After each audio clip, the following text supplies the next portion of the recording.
And finally tonight, as promised, a special comment about free speech, failed speakers, and the delusions of grandeur. This is a serious long-term war, the man at the podium cried, and it will inevitably lead us to want to know what is said in every suspect place in the country. Some in the audience must have thought they were hearing an arsonist give the keynote address at a convention of firefighters. This was the annual Loeb First Amendment dinner in Manchester, New Hampshire, a public cherishing of freedom of speech in the state with the two-fisted motto, live free or die. And the arsonist at the microphone, the former Speaker of the House, Newt Gingrich, was insisting that we must attach an on-off button to free speech. He offered the time-tested excuse trotted out by our demagogues since even before the Republic was founded. Widespread death of Americans in America, possibly at the hands of Americans. But updated now to include terrorists using the internet for recruitment and result, quote, losing a city. The colonial English defended their repression with words like those, and so did the slave states, and so did the policemen who shot strikers, and so did Lindbergh's America First crowd, and so did those who interned Japanese Americans, and so did those behind the Red Scare, and so did Nixon's plumbers.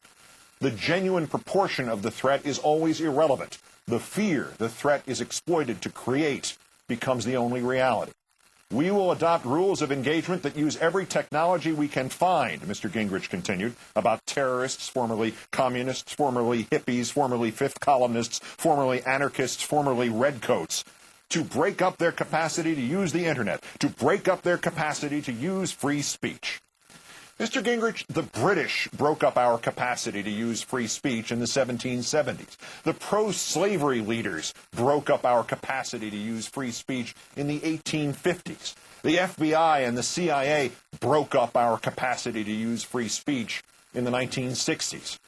It is within those groups where you would have found your kindred spirits, Mr. Gingrich, those who had no faith in freedom, no faith in this country, and ultimately no faith even in the strength of their own ideas to stand up on their own legs without having the playing field tilted entirely to their benefit. How convenient it is that we are told just today that the government has warned the stock markets and U.S. banks that it has learned of an al-Qaeda threat to penetrate and destroy their websites. That learning followed immediately by a statement from Homeland Security that there is no corroboration of the threat. It will lead us to learn, Gingrich had continued in New Hampshire, how to close down every website that is dangerous. And it will lead us to a very severe approach to people who advocate the killing of Americans and advocate the use of nuclear and biological weapons.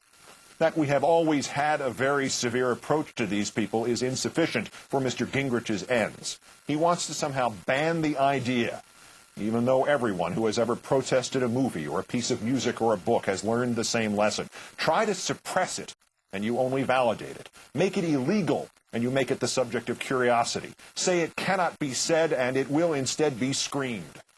And on top of the thundering danger and his eagerness to sell out freedom of speech, there is a sadder sound still, the tinny crash of a garbage can lid on a sidewalk.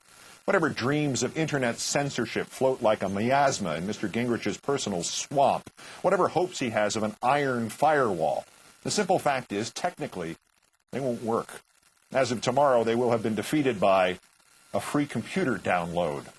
Mere hours after Gingrich's speech in New Hampshire, the University of Toronto announced it had come up with a program called Siphon to liberate those in countries in which the internet is regulated, places like China and Iran, where political ideas are so barren and political leaders so desperate that they put up computer firewalls to keep thought and freedom out.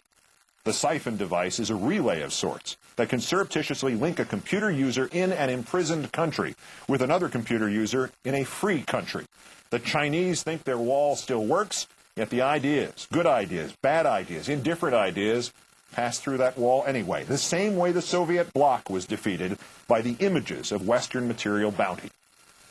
If your hopes of thought control can be defeated, Mr. Gingrich, merely by one computer whiz staying up an extra half an hour and devising a new firewall hop, what is all this apocalyptic hyperbole for?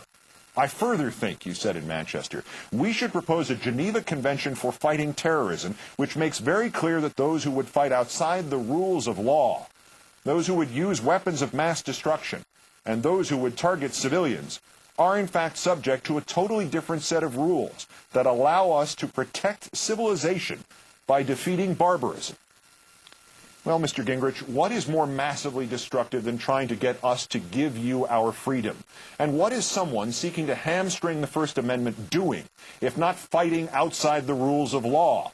And what is the suppression of knowledge and freedom, if not barbarism? The explanation, of course, is in one last quote from Mr. Gingrich from New Hampshire and another quote from him from last week. I want to suggest to you, he said about these internet restrictions, that we right now should be impaneling people to look seriously at a level of supervision that we would never dream of if it weren't for the scale of the threat. And who should those impaneled people be? Funny I should ask, isn't it, Mr. Gingrich? I am not running for president, you told a reporter from Fortune magazine. I am seeking to create a movement to win the future by offering a series of solutions so compelling that if the American people say, I have to be president, it will happen. Newt Gingrich sees in terrorism not something to be exterminated, but something to be exploited. It is his golden opportunity, isn't it? Rallying a nation, you might say, to hysteria, to sweep us up into the White House with powers that will make martial law seem like anarchy. That, of course, is from the original version of the movie The Manchurian Candidate, the chilling words of Angela Lansbury's character as she first promises to sell her country out to the Chinese and Russians, then reveals she will double-cross them and keep all the power to herself, waving the flag every time she subjugates another freedom. Within the frame of our experience as a free and freely argumentative people, it is almost impossible to conceive that there are those among us who might approach the kind of animal wildness of fiction like The Manchurian Candidate, those who would willingly transform our beloved country into something false and terrible. Who among us can look into our own histories, or those of our ancestors who struggled to get here, or who struggled to get freedom after they were forced here, and not tear up when we read Frederick Douglass's words from a century and a half ago? Freedom must take the day. Who among us can look to our collective history and not see its turning points, like the Civil War, like Watergate, like the Revolution itself, in which the right idea defeated the wrong idea on the battlefield that is the marketplace of ideas? But apparently there are some of us who cannot see that the only future for America is one that cherishes the freedoms we won in the past, an America in which we vanquish bad ideas with better ideas, in which we fight for liberty by having more liberty and not less. I am seeking to create a movement to win the future by offering a series of solutions so compelling that if the American people say I have to be president, it will happen. What a dark place your world must be, Mr. Gingrich, where the way to save America is to destroy America. I will awaken every day of my life thankful I am not with you in that dark place. And I will awaken every day of my life thankful that you are entitled to tell me about it, and that you are entitled to show me what an evil idea lurks there and what a cynical mind, and that you are entitled to do all that thanks to the very freedoms you seek to suffocate. Good night and good luck.